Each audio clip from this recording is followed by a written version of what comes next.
Queridos, glória a Deus, né? Vamos pegar a Bíblia, vamos abrir em 1 Tessalonicenses, capítulo 1, e eu quero ler com os irmãos o versículo 3, que diz assim: lembramos continuamente diante de nosso Deus e Pai o que vocês têm demonstrado, o trabalho que resulta da fé, o esforço motivado pelo amor e a perseverança proveniente da esperança em nosso Senhor Jesus Cristo. Amém?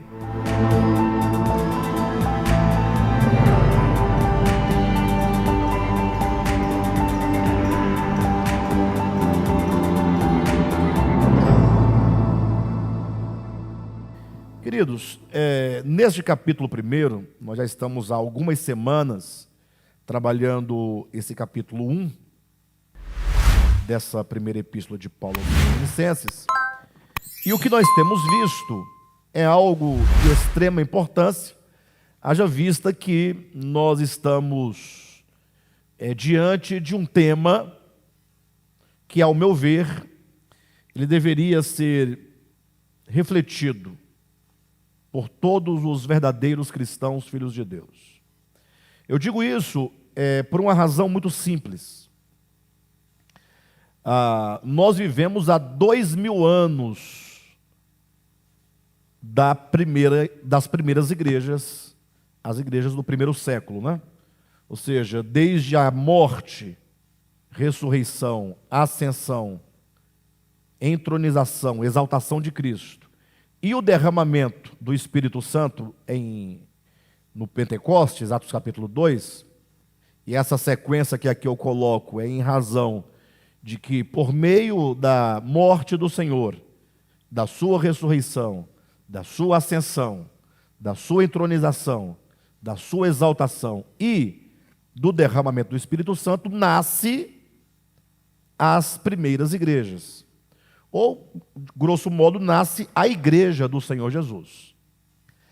Essa igreja inicial, dos primórdios da nossa história, ela era uma igreja que estava sob a supervisão direta dos próprios apóstolos, né? Então, os apóstolos, não raras vezes, inclusive, eram presbíteros de igrejas locais. Então, peguemos, por exemplo, Pedro, Tiago e João, 3 apóstolos do Cordeiro, e que, a despeito de serem apóstolos nas suas viagens missionárias, eles eram presbíteros na igreja de Jerusalém, bispos, pastores da igreja local de Jerusalém. Paulo também, né? Ele era presbítero também da igreja de Antioquia.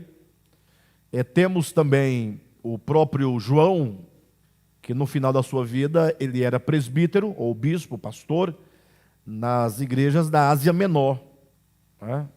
Ali sobretudo em Éfeso, onde ele residiu nos últimos tempos da sua vida. Bem, o que isso significa? Significa que essas igrejas, elas eram uma igreja com uma natureza, poderíamos dizer assim, do ponto de vista da sua história, da sua historicidade, igrejas que gozavam de um cuidado pastoral e também eles eram privilegiados porque a palavra vinha diretamente da fonte dos apóstolos.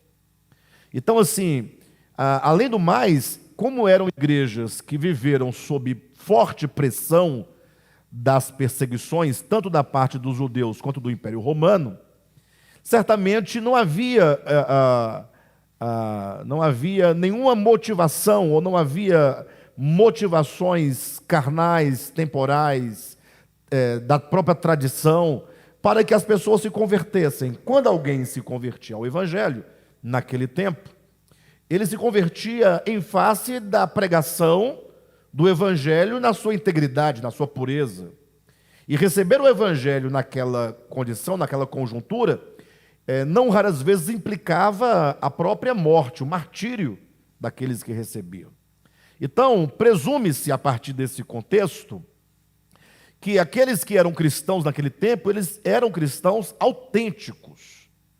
Lógico que isso não tira o fato de que eles tinham as suas dificuldades, tinham as suas inclinações, não é? Tinham os seus problemas. Mas, com o passar do tempo, e nós agora estamos falando do século XX e século XXI, vive-se num tempo que, pela distância das primeiras igrejas, o evangelho nem sempre chega na sua integridade aos ouvidos das pessoas. E não somente isso, mas por causa disso, inclusive, não raras vezes as pessoas aderem ao evangelho ou a um tipo de evangelho por outras razões e outros motivos que não são exatamente os motivos da cruz. Os motivos da encarnação de Cristo, do viver humano de Jesus, da sua morte na cruz do Calvário, da sua ressurreição. De modo então que hoje é muito natural que nós possamos eventualmente fazer um enfrentamento da nossa fé. Em que sentido? Nos perguntar, nos questionar a nós mesmos, cada cristão, acerca da sua própria fidelidade em relação ao Evangelho, questionar a nós mesmos acerca dos motivos porque servimos ao Senhor, porque somos crentes, né? A fim de que nós sejamos despidos de qualquer outra motivação que não seja o próprio Senhor, que não seja o próprio Evangelho. Daí nós trabalharmos profundamente e intensamente o capítulo 1, em que Paulo traz essa questão da experiência da salvação de um eleito. Ou seja, é quando Paulo traz à tona, embora ele não traga em termos de discussão, mas ele traz em termos de asseveração. Ou seja, ele assevera e assegura que o eleito, em contato com a palavra, ele certamente há de refletir os efeitos dessa palavra no seu coração, o que comprova a eleição do indivíduo. Razão porque Paulo, ele fala aqui no capítulo 1, versículo 5, ou versículo 4, desculpe-me, queridos, isso mesmo, no versículo 4, ele fala que era possível saber da eleição daqueles irmãos de Tessalônica. E a razão é porque esses eleitos, uma vez alcançados pelo Evangelho, eles tinham as evidências da salvação. E é disso que eu quero que os irmãos reflitam, as evidências da salvação. Essas evidências que, na sua ausência, havendo a ausência dessas evidências que Paulo aqui apresenta, é possível que se questione se nós temos experimentado mesmo uma salvação orgânica, ou será que nós apenas falamos de salvação no âmbito do dogma? É basicamente aquilo que Tiago trata na sua epístola, quando ele fala acerca da fé. O livro de Tiago é um livro cujo tema principal é a natureza orgânica da verdadeira fé. Se fosse de dar um tema para a epístola de Tiago, seria a natureza orgânica da verdadeira fé. E esse tema sugere muito, né? A natureza implica a essência. Orgânica, porque é a natureza intrínseca da verdadeira fé, supõe que pode haver uma outra fé que não é a verdadeira, uma pseudo-fé, que inclusive será objeto do combate de Tiago. Então, Tiago, quando escreve sua epístola, é como que ele estivesse dizendo: a verdadeira fé, ela tem uma natureza intrinsecamente orgânica. Não é uma fé manufaturada, não é uma fé mecânica, não é uma fé ideal de ideologia, não é uma fé meramente mental. A fé é algo próprio do espírito humano. Vamos falar disso com mais propriedade daqui a pouco. Mas e Tiago, então, nessa argumentação, inclusive, muitos leitores desavisados, dentre eles, eventualmente, poderíamos colocar o próprio Martinho Lutero, como um leitor desavisado, Martinho Lutero chegou a rejeitar a epístola de Tiago, por achar, na sua leitura, que Tiago estava fazendo uma apologia à fé como sendo não suficiente ou insuficiente para a salvação, de modo a carecer de um complemento chamado obras. Foi assim que Martinho Lutero entendeu e rejeitou a epístola de Tiago. Mas a leitura do livro não é esta. Tiago está dizendo exatamente o oposto. Está dizendo não. O tema é a fé. Agora, a questão é que a fé, uma vez genuína, ela há de produzir fruto. Aí imagine, num dado momento Tiago faz a seguinte declaração. Ele diz assim, olha, digamos duas pessoas conversando. Uma é uma pessoa que supostamente não tem fé. No sentido de que ele não professa verbalmente nenhuma fé. E tem um outro que é um paurador, um falador, e falando demasiadamente, grita aos quatro cantos do mundo que ele é um homem de fé, que é uma mulher de fé. E aí, nesse contexto, nessa dialética, nesse conflito entre o que não professa a fé e o que diz que professa a fé, esse que supostamente não tem fé diria para o outro: mostra-me a tua fé sem as obras, e eu, com as minhas obras, te mostrarei a minha fé. O que significa? Ora, como alguém destituído de resultados, destituído de evidências, pode dizer que tem fé? Essa fé sua é minimamente uma fé suspeita. Porque você diz que tem fé, mas essa sua fé inoperante, ela é incapaz de produzir aquilo que você diz que crê. Ao passo que o outro não diz nada, só que ele tem as evidências, de modo que todos conseguem ver nele uma fé que não é propagada, mas é vivida. E o outro que propaga uma pseudo-fé, essa fé é levada à desconfiança quando não se percebe os seus resultados. Então, vivemos num tempo em que essa discussão de Tiago é trazida de volta, trazida à tona. Ou pelo menos devemos trazer à tona, desafiar a nossa fé, desafiar aquilo em que nós cremos, desafiar o nosso modo de vida, desafiar os nossos objetivos em relação ao Evangelho. Então, Paulo, nesse capítulo, ele é claro. Ele diz, olha, uma das primeiras coisas que se evidencia, que se mostra, que se manifesta naquele que, de fato, ouviu a palavra, recebeu a palavra com fé, aquele que, ouvindo a palavra, deu à palavra uma recepção, no sentido de que ele recebeu no poder de Deus, não recebeu o Evangelho como mera palavra, mas como a palavra de Deus, como poder de Deus, e recebeu essa palavra em plena convicção de fé, em plena convicção, não é? Essa pessoa, Paulo diz, primeiramente, ele sofre uma conversão. É o que nós falamos nas últimas duas mensagens. Ele sofre uma conversão. Logo, ao colocarmos desse modo, os crentes, de um modo geral, dirão o quê? Não, mas eu me converti em 1957. Outro dirá, não, eu me converti há 20 anos. Outro dirá, não, eu tenho até o certificado de batismo. Quando eu fui batizado, a igreja me deu um certificado atestando que no dia tal, do mês tal, do ano tal, o fulano tal foi batizado nas águas, deu endereço. Aí o pastor presidente carimba e assina. Mas o fato é que conversão não é exatamente aquilo que marca o seu ingresso numa comunidade qualquer. Conversão é o que marca o seu ingresso na obra efetiva de Jesus Cristo.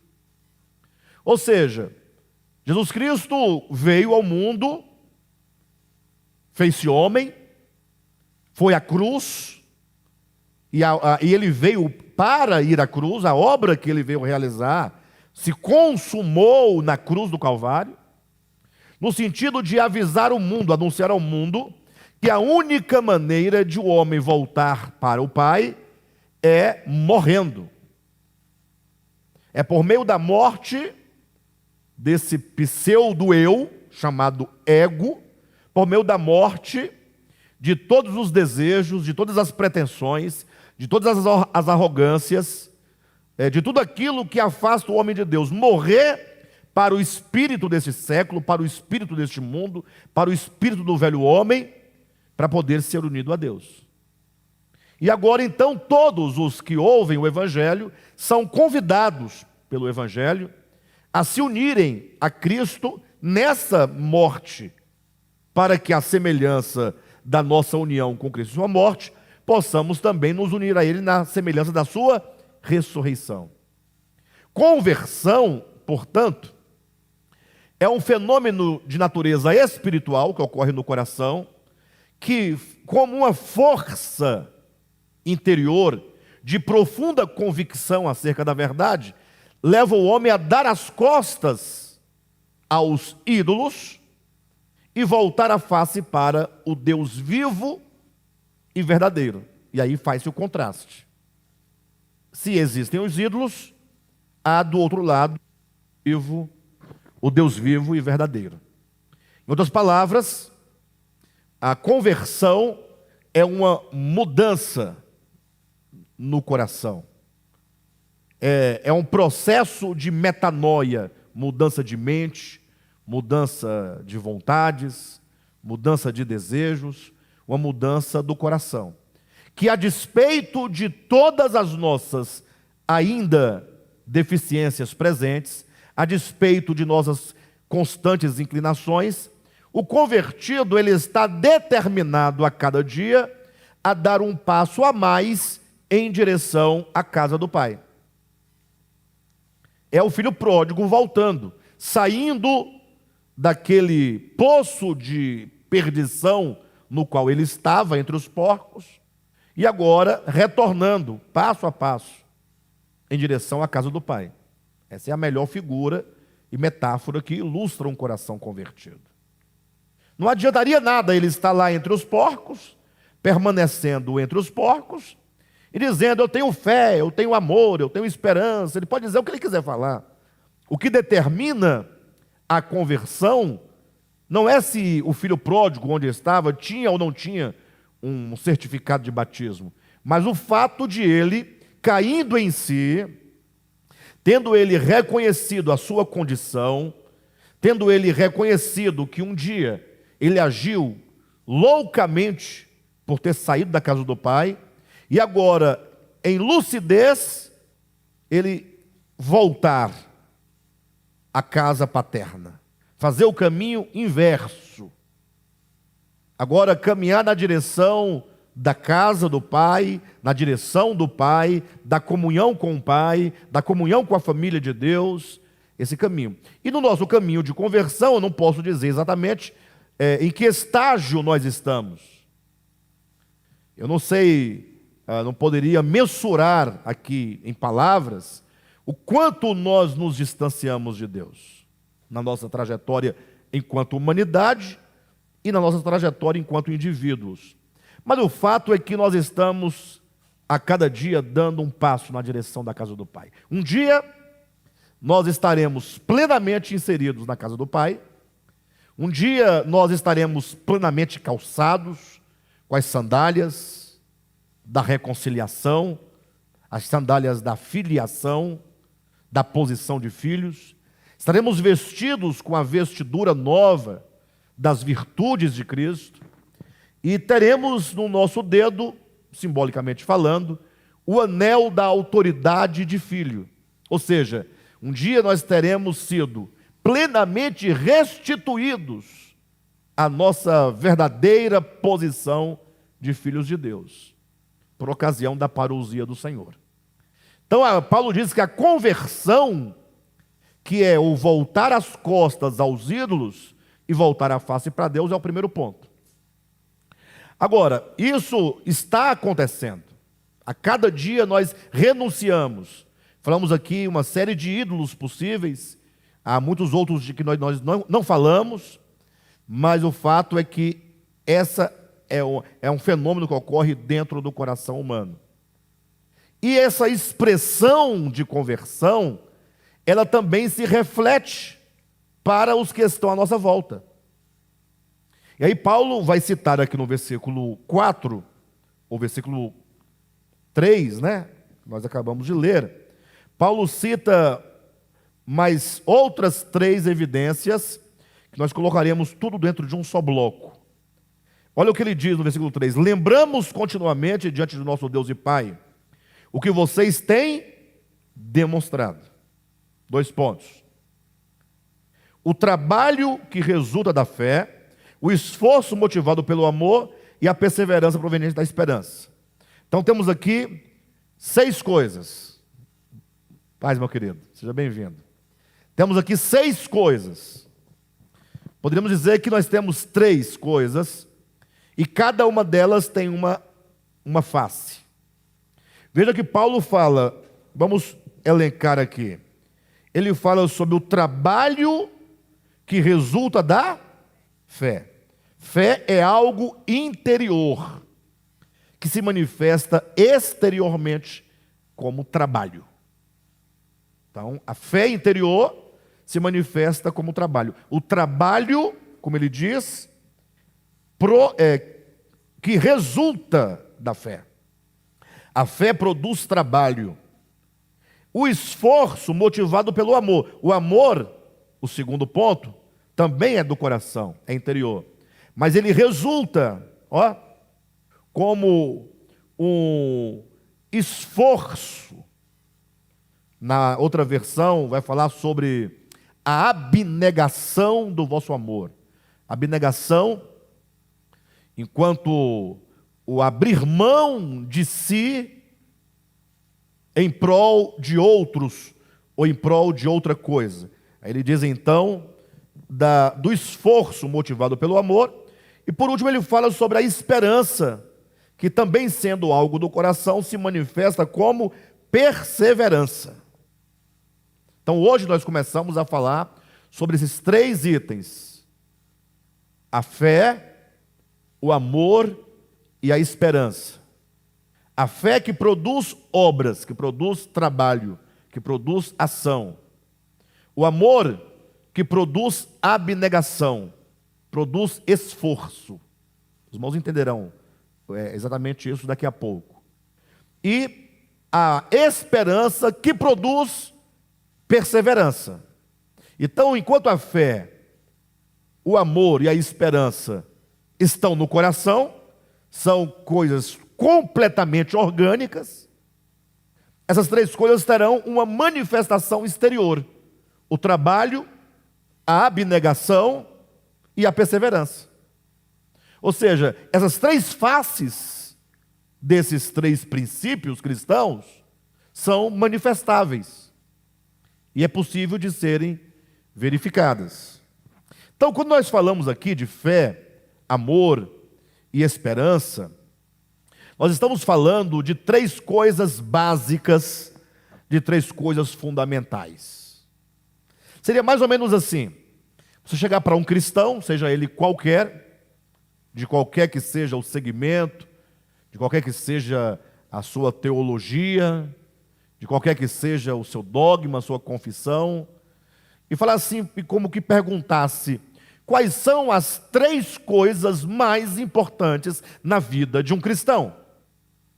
Porque a conversão, que foi o primeiro item que nós tratamos, ele te faz um cristão. Porque você volta à face, é o voltar à face. É uma ação, de reconhecimento de que você precisa de Deus, depende de Deus, de que Deus é o Deus verdadeiro. Essa ação vai produzir alguma coisa dentro de você.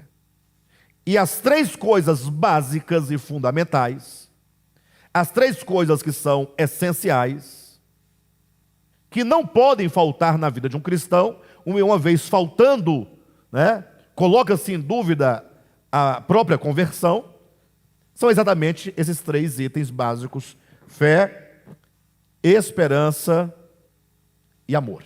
O amor, a fé e a esperança.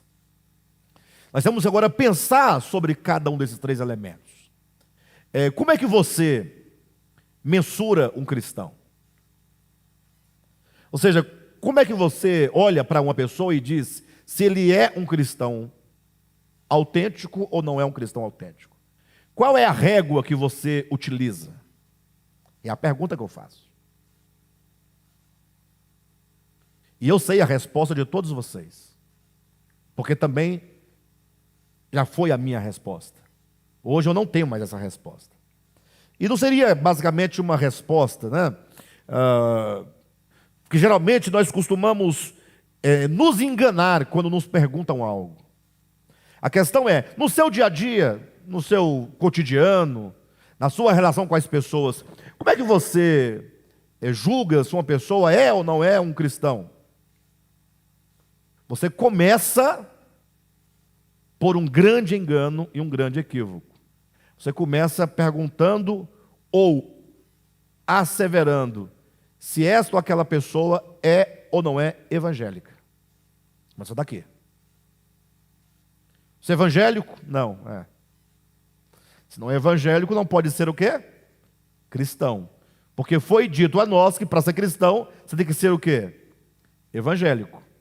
E desde que a pessoa seja evangélica, você presume que ela seja cristã. Mas essa medida, essa primeira medida, ela é completamente falsa. Até porque Jesus nunca foi um cristão nesse sentido. Jesus nunca foi um crente nesse sentido. Jesus nunca foi evangélico nesse sentido. E nem mesmo os apóstolos do Cordeiro foram crentes e evangélicos nesse sentido. O próprio Jesus, ele não fundou nenhuma religião, nenhuma. Leia os 4 evangelhos com atenção. E você vai observar que Jesus falava a todos os homens, indistintamente, e ele falava acerca de quê? Ora, acerca do reino de Deus. E mostrava qual era a natureza do reino de Deus. E ele falava sobre a natureza dos filhos desse reino. Ele nunca instituiu um papa, um bispo, um pastor. Alguém dirá, mas ele instituiu apóstolos. Mas o apóstolo que ele instituiu não é o apóstolo que você está pensando, que é o indivíduo que assume o topo de uma hierarquia inventada pela própria igreja institucional. Apóstolo significa simplesmente enviado. Jesus disse, olha, ide e pregai o evangelho. Então eles tinham que fazer o quê? Eles não recebiam uma credencial, nenhuma carteira, nenhum registro, não se filiava a nenhuma ordem. Não. Eles simplesmente eram, primeiramente, testemunhas, me refiro aos apóstolos, de alguns fatos referentes a Jesus Cristo, sua morte e ressurreição, testemunhas oculares. E eram também agora portadores da mensagem que o Cristo de Deus veio trazer. Qual a mensagem? De que todos os homens são convidados ao arrependimento, para que recebam em Cristo a vida eterna, para que se tornem participantes do reino de Deus em natureza. E agora os apóstolos, portanto, eles saíam de cidade em cidade, de nação em nação, levando consigo esta mensagem. E não tinha nenhum status por ser apóstolo. Pelo contrário, Paulo vai dizer acerca dos apóstolos, nesse grupo apostólico do qual ele participava, ao qual ele se incluía, ele vai dizendo que os apóstolos eram a escória do mundo. A escória. Então, veja que quando nós lemos a Escritura, nós percebemos que nós temos apenas o Cristo de Deus e a sua mensagem. Não existe uma religião estabelecida. O cristianismo, enquanto religião, veio surgir no 4º século depois de Cristo. Ou seja, não tem relação com Cristo. O cristianismo surge como uma religião inventada por homem, uma religião que se apropriou do nome, da história de Jesus, mas cujo objetivo e fim era ela própria, a própria religião. Tanto é que era claramente uma religião identificada pelo próprio nome que ela se autodenominou, uma igreja romana. Igreja romana. Nós não estamos aqui fazendo nenhuma crítica aos católicos. Estamos falando do cristianismo como um todo. Porque depois da Reforma Protestante em diante, surgem outras igrejas institucionais. Igrejas reformadas, as igrejas históricas, depois surgirão as igrejas de movimento carismático, cada uma trazendo consigo a marca daquela designação denominacional. Cada uma delas trazendo o seu próprio credo, a sua própria confissão. Tanto é que quando você olha para o cristianismo como um todo, vocês vão observar que não existe unidade de pensamento. Cada grupo dentro do cristianismo requer e exige para si a autoridade da verdade. Onde é que está a verdade? No catolicismo? Nas presbiterianas? Na batista? Assembleia de Deus? IURD? Congregação Cristã no Brasil? No DEVAP? Olha, temos que pensar isso. De modo que se alguém quiser levar a sério mesmo o cristianismo, ele vai ficar louco. Porque se ele se inserir nesse grande mundo religioso do cristianismo, em que lugar ele vai falar, não, aqui nós temos a verdade? A igreja romana se autodeclara a única igreja verdadeira, porque, segundo ela, Jesus passou o bastão para Pedro. E esse bastão foi passando de Pedro para um outro, para um outro, para um outro, até chegar no Francisco. Ou seja, eles têm a autoridade, porque foi passada. A despeito de qualquer coisa, eles se fiam nessa ordenação, que se manifesta como sendo o intermediário entre Deus e os homens, na instrumentalidade dos sacramentos. Aí você vai aos outros. Os outros estão discutindo, ter a verdade é ter a forma correta do batismo. Ó. Se é por imersão, se é por aspersão, se é batizado o adulto ou a criança, ou pode ser a criança e o adulto, ou somente o adulto, a criança não pode ser batizada. Essa é a discussão acerca da verdade. Estão discutindo e debatendo qual é o dia da semana que se deve guardar, se é o domingo ou se é o sábado. É isso que se chama de verdade. Estão discutindo se deve ou não deve falar em línguas. Não, a gente não fala em línguas, não. Nós temos a verdade é não falar em línguas. Não, a verdade é falar em línguas.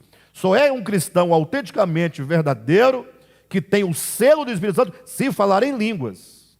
Se não falar, não tem o selo. Esse é o nível do debate acerca da verdade que estão pregando.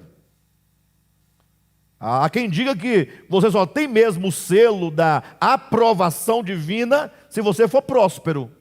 Porque se você é pobre, coitado, a pobreza é um sinal de que Deus não está contigo. Porque se Deus estivesse contigo mesmo, ali você não estaria passando pelo sofrimento financeiro que você está passando.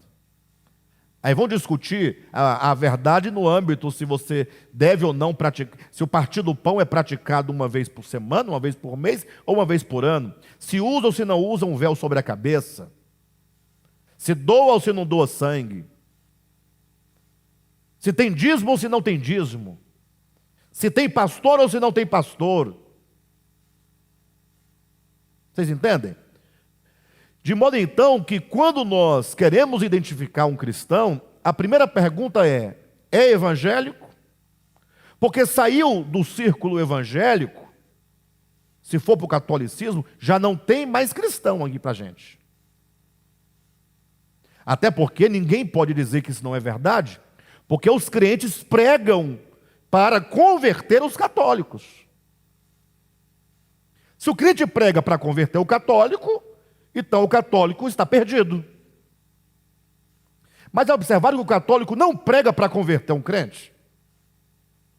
Pode até ter um tipo de ação nesse sentido, mas não é convencional. Você não vê os católicos dizendo assim, pessoal, temos que pregar para os evangélicos, para que eles sejam salvos, para que eles sejam... Não tem isso. Mas os crentes querem converter os católicos. Estou falando de cristianismo. Agora, e se o indivíduo nem do cristianismo for? Bem, se não for nem mesmo católico, porque o católico não é nada, né? Coitado do católico, miserável. Eu falo com o pensamento dos evangélicos. Mas pelo menos está no cristianismo. Porque quando a briga é entre uma religião e outra, e eu estou falando de religião no âmbito geral, o cristianismo é uma religião. Fragmentada em catolicismo, protestantismo, evangélico, é fragmentado, mas é uma grande religião. Quando se fala de uma outra religião, que não é o cristianismo, agora todos se unem para falar do outro que não é nem mesmo católico. Pastor, você está querendo falar o quê? Eu quero dizer que não se mensura um cristão genuíno pela nomenclatura das religiões, seja ela qual for, inventada pelo homem. Toda e qualquer religião é uma invenção humana. Não estou dizendo que não tenha o seu valor. As religiões têm o seu valor. O cristianismo tem o seu valor histórico. Mas eu quero dizer que o modo como nós olhamos é um grande erro. A primeira pergunta é evangélico? A segunda, é cristão no sentido de cristianismo? Porque se não for, para você, essa pessoa não pode ser um cristão. Aí fica difícil, né? Porque você reduziu o Cristo de Deus.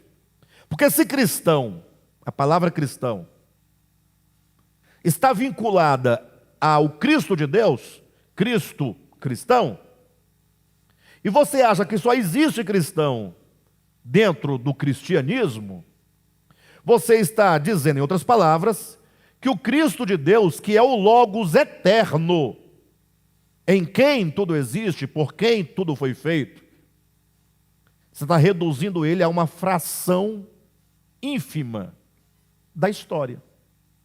E eu pergunto, e onde estão os cristãos que viveram antes de Cristo? Ah, não há. Como não há? Então, o que fazia o Cristo de Deus antes da encarnação do Cristo? Não fazia nada? Estava lá no céu sentado. Gabriel, olha direitinho aí, você já chegou a época de eu descer lá para eu poder começar a fazer cristão na terra, porque até agora não tem cristão na terra. Pastor, mas Jesus morreu há 2000 anos. É Jesus que morreu. O Cristo de Deus é eterno. Gente, em nome de Jesus, abram o coração, abram os ouvidos. O que falar de Abraão, que é o pai da fé? Ora, nós, cristãos, nesses termos históricos, somos filhos de Abraão. Como eu posso ser filho de alguém que não era cristão? Como é que um cristão pode ser filho de um não cristão? E Abraão era cristão? Obviamente que Abraão era cristão. Obviamente que Abraão não era cristão. Obviamente que Abraão era um cristão. Eu tenho que convencer vocês de que Abraão era um cristão. E tenho que convencer vocês que ele não era um cristão. Ele era ou não era? Ele era um autêntico cristão, mas não era nenhum cristão no sentido da chancela de uma religião chamada cristianismo. Ou seja, Abraão Nele se manifestou a fé, a qual é nosso modelo. A Bíblia diz que Abraão se alegrou em ver o dia do Cristo de Deus. E como é que ele viu o dia de Cristo de Deus, se ele viveu 2000 anos antes do nascimento do Cristo na terra?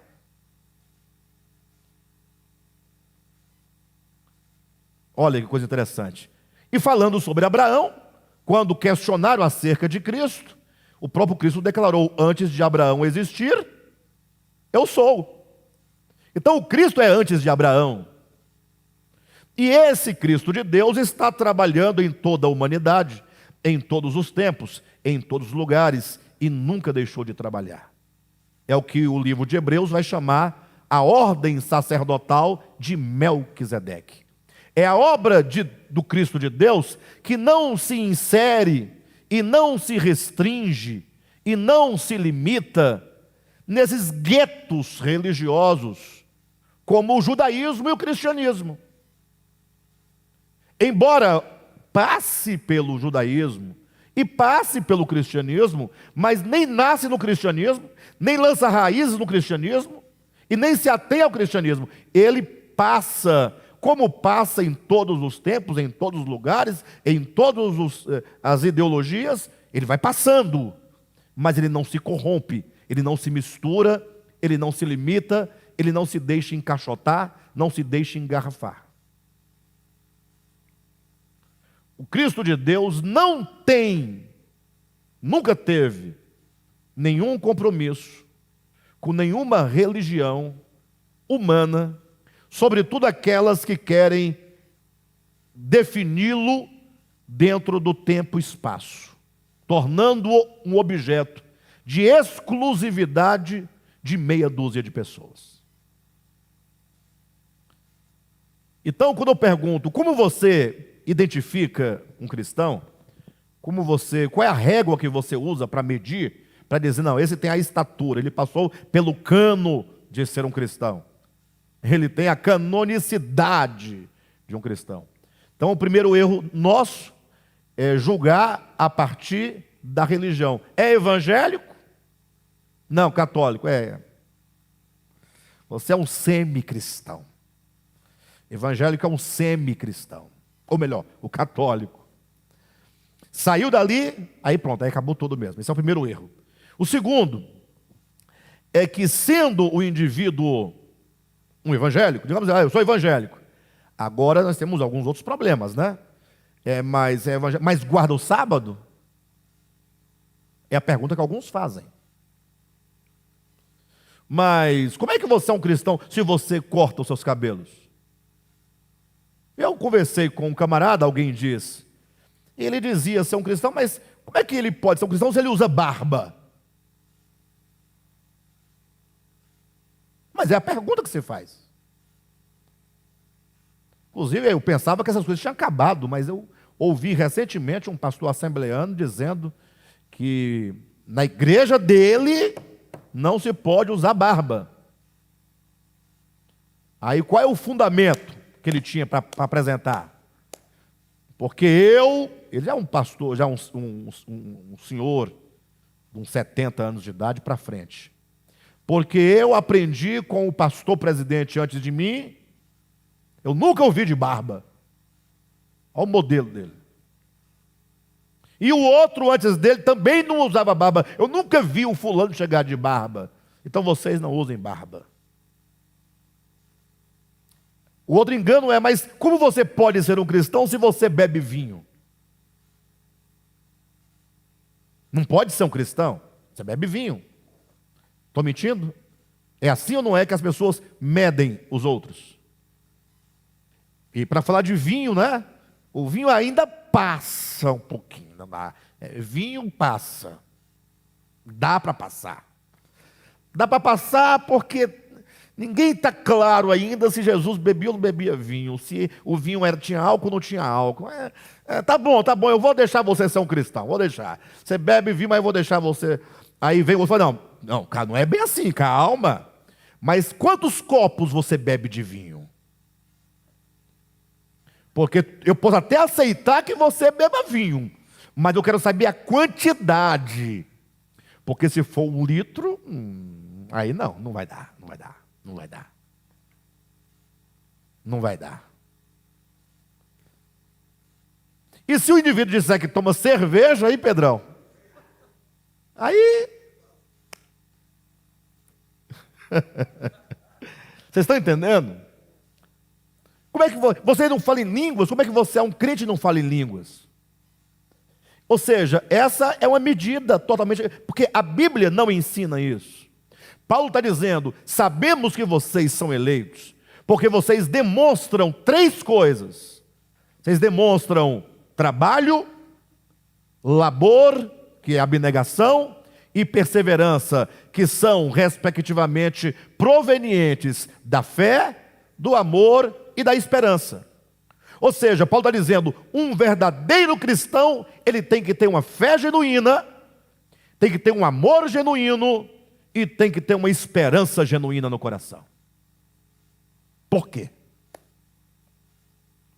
É aqui que a história começa. Um cristão genuíno, ele não pode ser medido por outra coisa. Inclusive, deixa-me abrir um adendo aqui.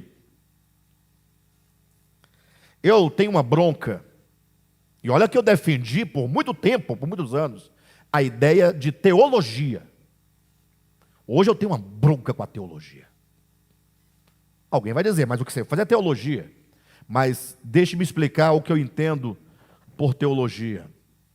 Teologia, eu vou explicar melhor isso no domingo que vem, tá? Domingo que vem tem uma mensagem intitulada Mostra-nos o Pai, e isso nos basta. Basta para você? Quero saber se basta, ou se você quer mais alguma coisa. O fato é que o cristianismo, ele, por não ter o Cristo de Deus, em essência, na mensagem, no viver, nas obras, ele precisa de alguma coisa para colocar no lugar. Aí colocou a teologia. E a teologia é o seguinte, ela é feita de acordo com a circunstância. Fala-se em teologia reformada. Ela nasce dentro de um contexto histórico, e vários fatores sociais, fatores políticos, foram os responsáveis por produzir uma forma de pensar a Escritura. E essa forma de pensar é trabalhada numa forma de discurso, de conceitos, de arranjos teológicos. Hoje em dia tem a teologia feminista, a teologia homossexual, tem a teologia dos negros, tem a teologia dos ricos, tem a teologia... a depender da experiência, você cria uma teologia que traduza os seus anseios, que traduza a sua experiência humana e histórica no mundo. Com isso, cada grupo vai ser identificado. Lógico que no final acaba que a pessoa cai dentro de uma denominação e ela não sabe de onde veio aquela teologia, aqueles raciocínios teológicos, ela não sabe de onde veio. Já não se fala mais das coisas essenciais e básicas que fazem um cristão. Esse é um grande detalhe. Paulo está dizendo, não pode faltar, ou não podem faltar no cristão, 3 elementos básicos: fé, amor e esperança, que resultam, respectivamente, em trabalho, abnegação e perseverança.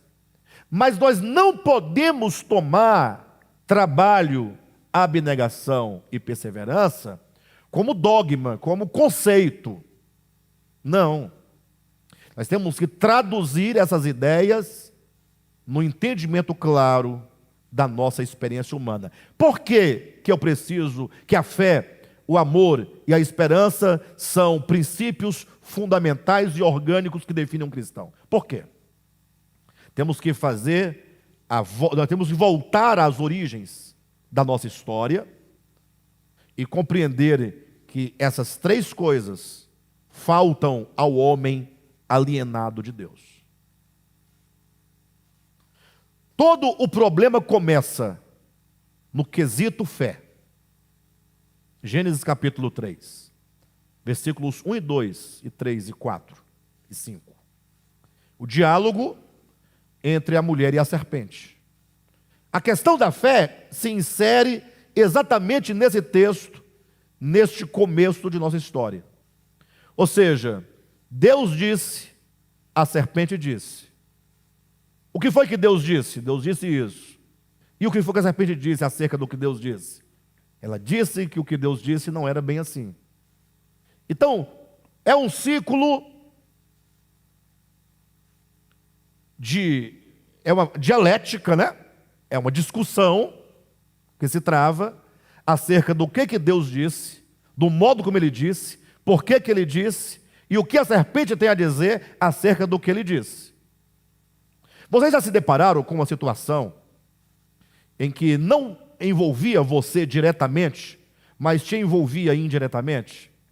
Em que duas pessoas, uma falou uma coisa, outra falou outra, e você está perdido, não sabe em quem acreditar, e você fala com a pessoa, o que o outro disse? Ele falou assim, assim, assim. O outro, não foi assim, ele falou dessa maneira, daquela maneira. E começa essa discussão, e você fica sem saber em quem acreditar.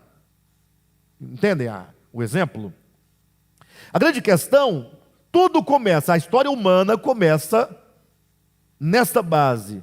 Deus disse que a única maneira de o homem viver era por meio da vida, que era o próprio Deus, representado na árvore da vida. A única maneira. E que caso o homem decidisse não viver pela vida, que é o próprio Deus, e então viesse a viver por meio do conhecimento, da sua inteligência, da sua capacidade de promover-se a si mesmo, de decidir por si mesmo, de escolher de fazer as suas próprias escolhas, de decidir seus próprios caminhos, de construir sua própria existência, morreria. É uma questão de vida e morte. Vê que não entra cristianismo aqui, e nem outra religião. Mas qual foi o resultado desse debate entre a serpente e a mulher? A mulher creu piedosamente na serpente. E ela duvidou de Deus. O homem, portanto, alienado de Deus, ele não tem fé em Deus. Porque fé ele tem em alguma outra coisa. O ateísmo, na verdade, é uma grande farsa. O ateísmo, enquanto ideologia, é uma inverdade ilógica. É uma contradição patente. Por qual motivo? Porque ele diz não crer em Deus. Ele se diz um opositor da fé. Ele se faz um antagonista da fé. Enquanto que, ao fazer isso, ele se torna uma pessoa com uma fé incrível. Uma fé incrível. Porque ateu não é aquele que não crê em nada. Ateu é aquele que não crê em Deus. Porém, ele crê em muitas coisas. Ele crê na teoria dos cientistas. Ele crê na sua própria convicção. Ou seja, não crer em Deus é sempre um acreditar em outra coisa. O ateu é tão crédulo quanto os crentes. Só muda o Deus. Porque o ateu, ele tem vários deuses. A ciência pode ser um Deus. Ele próprio pode ser um Deus. A dúvida pode ser um Deus. A sua ideologia, a sua filosofia, um Deus. Então, o fato é que, em Gênesis 3, nós temos alguém que não creu, que não acreditou e, consequentemente, não exerceu fidelidade para com a palavra de Deus. E quando isso acontece, existe algo por detrás do não dar crédito à palavra de Deus. A dúvida em relação, o não crer na palavra de Deus é sempre um duvidar de Deus. E um duvidar de Deus é sempre um fazer Deus um mentiroso. Deus disse: certamente morrerás. Aí a serpente pergunta: será mesmo? Será? Como assim será? É certo, diz a serpente, que não morrereis. Ele está mentindo, ele é um mentiroso. De modo então que quando esse homem alienado de Deus, ele agora se converte ao Deus vivo, a primeira manifestação dessa conversão é a própria fé. Porque agora ele dá total credibilidade ao Deus vivo. Ele tem fé. E quando nós falamos de fé, eu vou me estender um pouquinho sobre a fé hoje. Vamos prosseguir na semana que vem falando dos outros itens, mas a fé é algo que nós precisamos falar. Precisamos entender. Precisamos dissecar essa ideia. Porque quando se fala de fé, logo diz: eu tenho fé. Mas o outro também tem fé. Mas todo mundo tem fé. O problema é que a ideia de fé hoje é sempre uma ideia muito vaga, muito vazia, muito imprecisa.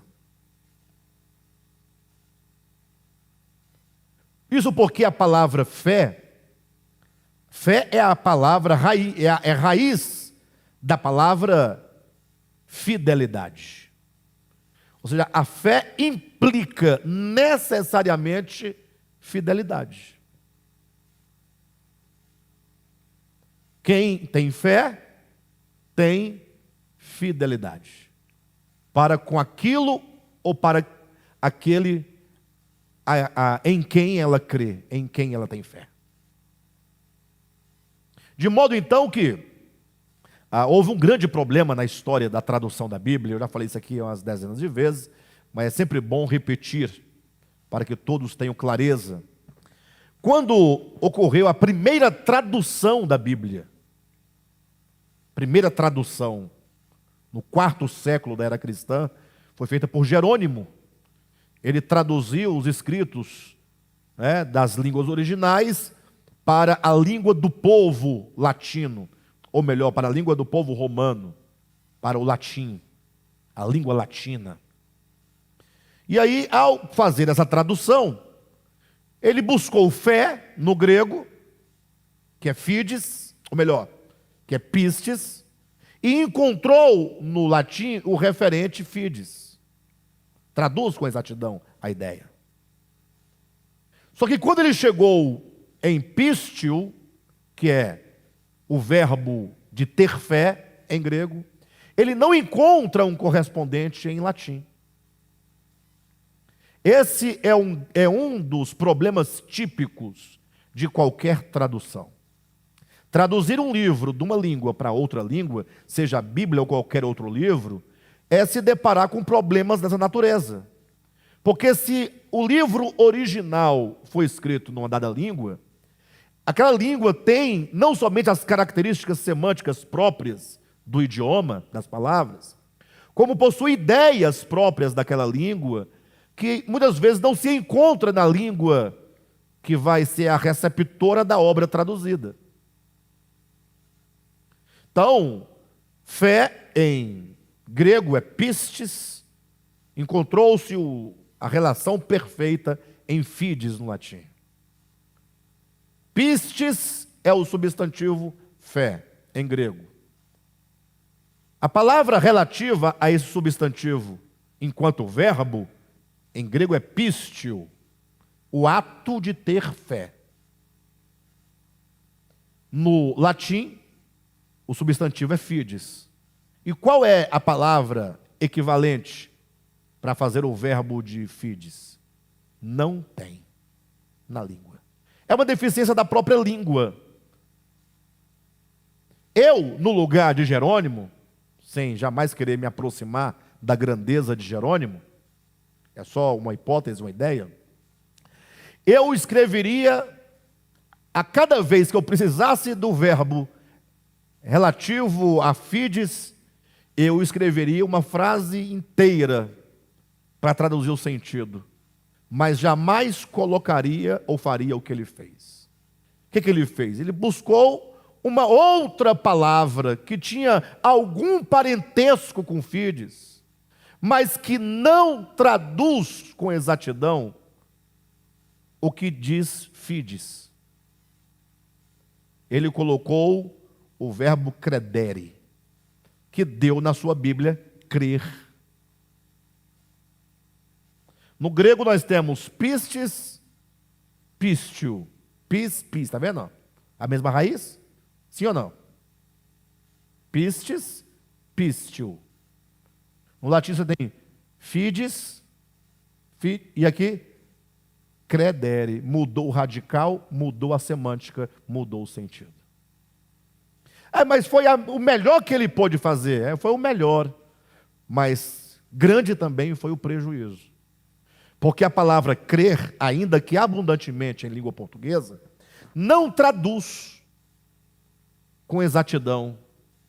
A grande verdade, e daí vocês vão ver qual foi o resultado, é que desde então, desde a Reforma Protestante em diante, passou-se a ensinar uma pseudo-justificação pela fé, ou uma doutrina chamada justificação pela fé, que não traduz a verdade que Paulo disse em grego.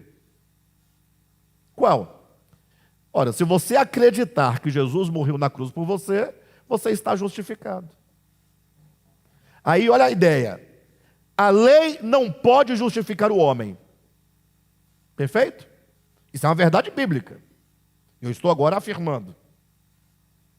Aí você sai convencendo as pessoas de que elas não devam praticar a lei. Parem de praticar a lei, porque isso não serve para nada. E agora o que eu faço? Apenas acredite que Jesus morreu por você. Aí eu acredito, é lógico que eu acredito. Se ele não morreu por mim, morreu por quem? Morreu por mim, morreu. Pronto, está justificado. Vocês não veem um problema nisso? Ah, pastor, mas é porque quando a pessoa crê, aí vem toda aquela história, Jesus reveste a pessoas com a sua própria justiça. Não, é verdade que nós somos justificados em Cristo. Agora, quando Paulo diz que o homem não é justificado por obras da lei, mas tão somente pela fé, ele está dizendo, nenhum homem é justificado com Deus por meio de obras da lei. Ou seja, as obras da lei não têm o poder, ou a própria lei em si mesma não tem o poder de justificar o homem, de alinhar o homem, de sintonizar o homem com Deus. Justificar é tornar justo. Justificar e tornar justo não é uma ideia que não faz parte de mim. Deus me faz justo, mas o fato de Ele me fazer justo, isso não é uma mentira. Quando Deus torna um homem justo, esse homem se torna justo. Não é uma mentira, não é um engodo. Porque o que me parece, pela história do cristianismo, sobretudo do século XVI para cá, é que Deus torna os homens justos como um ato divino, um ato judicial, mas o homem não é verdadeiramente justo, porque ele continua tão injusto quanto antes, mas ele se gaba de que ele é justificado. A grande discussão nas academias teológicas é sobre essa questão dessa justiça. Como é que eu consigo ela? Me fala aí. Eu consigo como? Eu consigo fazendo as obras da lei ou acreditando? Ah, não, é acreditando, não é para a lei. Não, não é conseguir. Ninguém consegue justificação. É como eu sou. Sou justificado. Qual é a força capaz de pegar o coração desviado do homem e trazê-lo para a linha do caráter de Deus, da verdade de Deus, da vontade de Deus, do Espírito de Deus? o que é capaz de ajustar o homem. Porque o homem está desajustado, ele está desalinhado, ele está dessintonizado, fora de harmonia com Deus.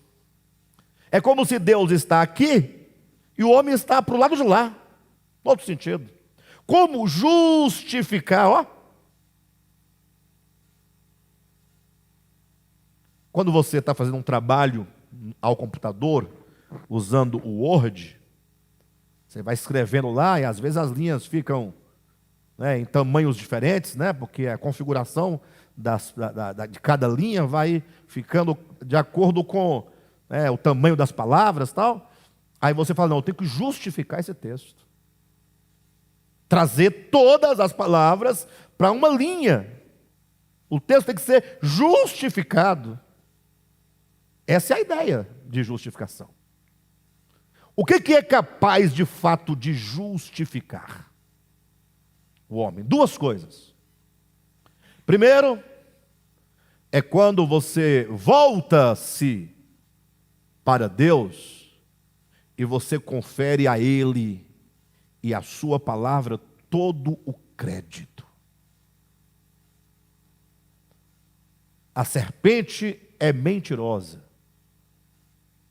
O mundo é mentiroso. Todos os homens são mentirosos. Só Deus é verdadeiro. Eu posso não entender muito sobre Ele, mas eu deposito nele toda a minha confiança. É como uma criança que não entende muito da vida, do mundo, das coisas, mas ela ouve o pai e acredita.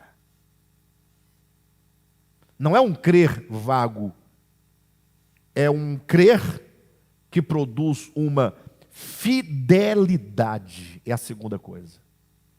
Primeira é total confiança.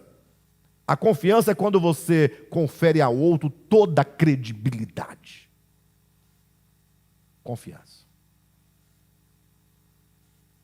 E agora essa confiança me leva a fidelizar o meu coração a tudo o que Ele diz. Essa é a força capaz de justificar o homem. Acreditar não. Você fala assim, vocês acreditam que está fazendo o maior sol, fez o maior sol hoje aqui em Brasília? Vocês acreditam? Se você é daqui, você fala, não, choveu. Você sabe que foi um blefe meu, né? Uma mentira.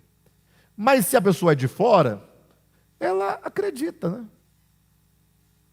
Mas ela não leva adiante aquela história. Não muda a vida da pessoa, não muda a história da pessoa. É só uma informação e só um acreditar. Tá bom, tudo bem. Deve não ter chovido mesmo. Você está falando? Deve ser isso mesmo. Agora, a fé, ela se manifesta enquanto total confiança e essa confiança se manifesta como a fidelização do meu coração a Deus. Daí os irmãos já começam a observar que nós precisamos de fato desconfiar do tal do crer. Cuidado, porque alguém pode falar assim, o pastor Alexandre já está dizendo que nós não somos mais justificados quando cremos. Eu estou dizendo que esse crer deste modo, primeiro que crer não é uma palavra de Jesus e nos apóstolos, começa por aí.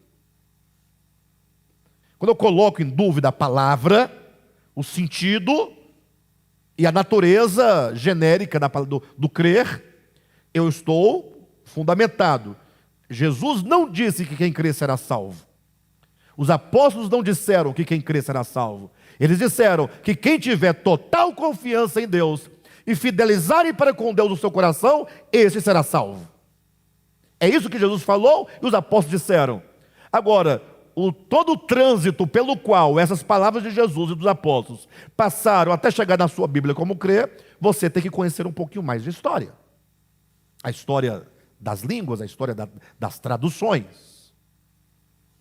Você entende? Então, não vem para cá com essa ideia de que eu estou negando o que está escrito. Eu estou dizendo que o que está escrito não é exatamente o que está na sua Bíblia. Porque você tem na sua mão uma tradução e uma versão. Se você tem uma tradução, você precisa, minimamente nas questões fundamentais, procurar se certificar se aquilo que está traduzido é de fato aquilo que foi dito. Imagine só, eu venho pregar aqui, vamos transmitir uma grande conferência para o mundo todo. Então nós vamos ter aqui alguns tradutores, ou que sejam intérpretes simultâneos.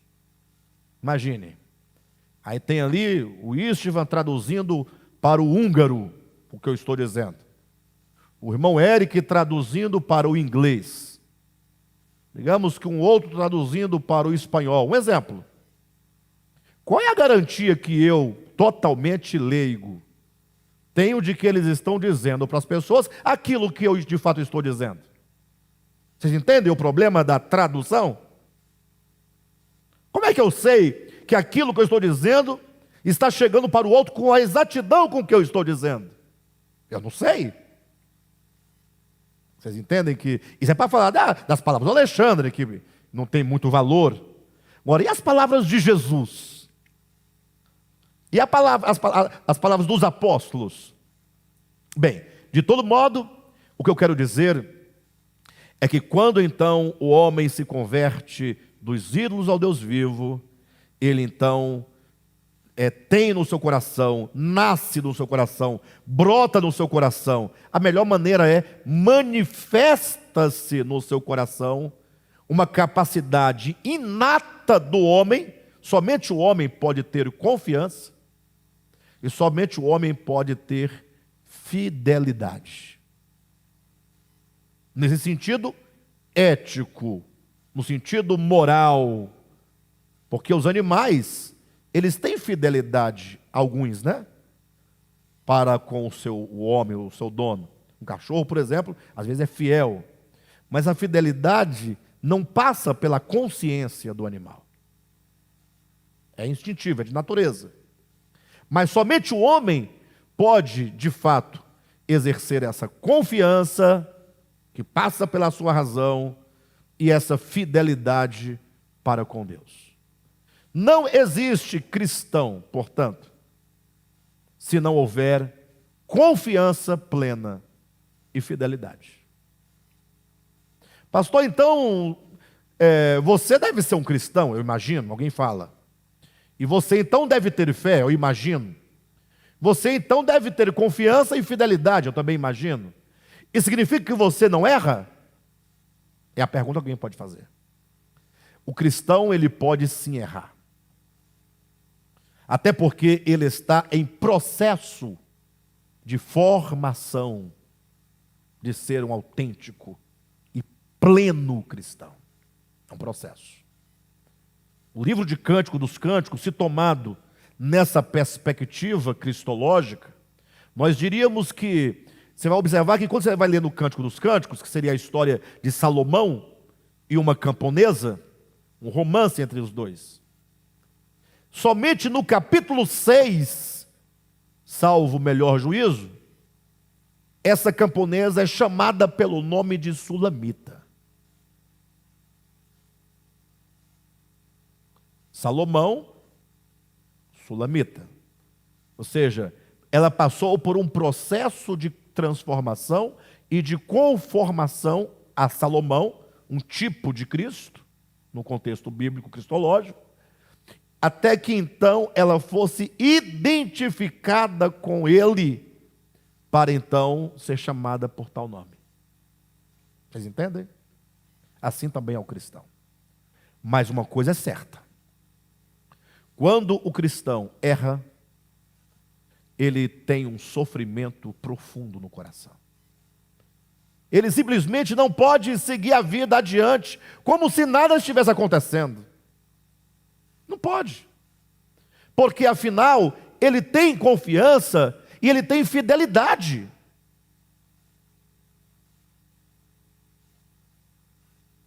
Ele errou na sua fraqueza.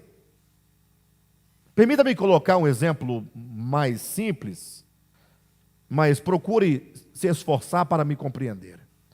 Um homem que ama uma mulher, ama a sua esposa, ele tem confiança nela, ela tem confiança nele, e ambos exercem a fidelidade um para com o outro. Sim ou não? Mas isso significa que nenhum dos dois errarão em algum nível? Pode acontecer uma situação ou outra, de alguma natureza, seja no âmbito da relação, seja no âmbito do dinheiro, seja no âmbito de qualquer coisa, não importa. Mas se a pessoa de fato tem fidelidade, ela não conseguirá se manter naquela situação. Só uma pessoa infiel permanece na sua infidelidade. Vocês entendem o que eu estou dizendo? Sim ou não? Mas quando se tem amor genuíno, a pessoa, logo ela não pode, ela não consegue se manter naquela situação, nem viver como se nada tivesse acontecido ou acontecendo. Não pode. É hora de invocar a fé, a fidelidade, a confiança e restaurar o caminho. Então, vimos agora acerca da fé. O tempo não nos permite prosseguir, eu tenho mais coisas sobre o assunto para falar aos irmãos, mas o que nos vale agora é que o cristão é identificado pela fé. Mas não é a fé dogmática. Como nós dissemos no início, que você pergunta, mas ele é crente? Você está perguntando pela fé dogmática. Não é disso que estamos falando. Ele tem fé em Deus, fé no Deus vivo.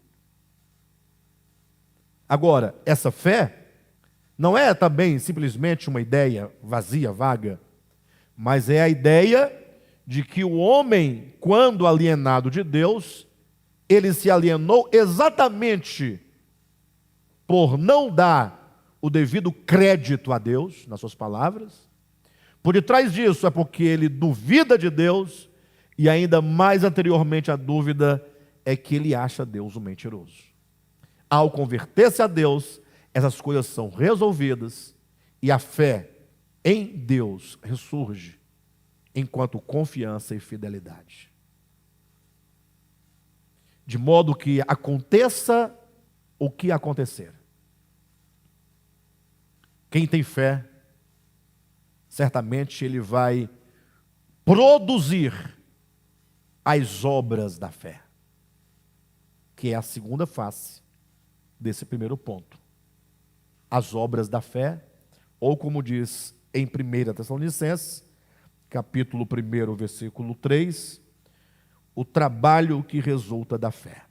Tá bom? Semana que vem nós voltamos aqui e nós vamos então continuar falando acerca dessas evidências e fazendo a demonstração dessa fé enquanto trabalho, enquanto obras.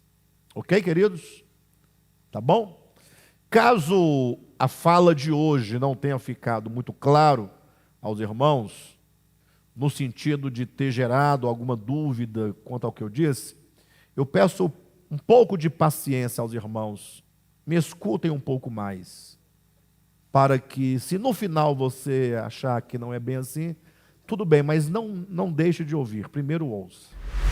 Julgue com o coração puro as palavras, ore ao Senhor e leia a Bíblia, e Ele vai te orientar. Amém, queridos?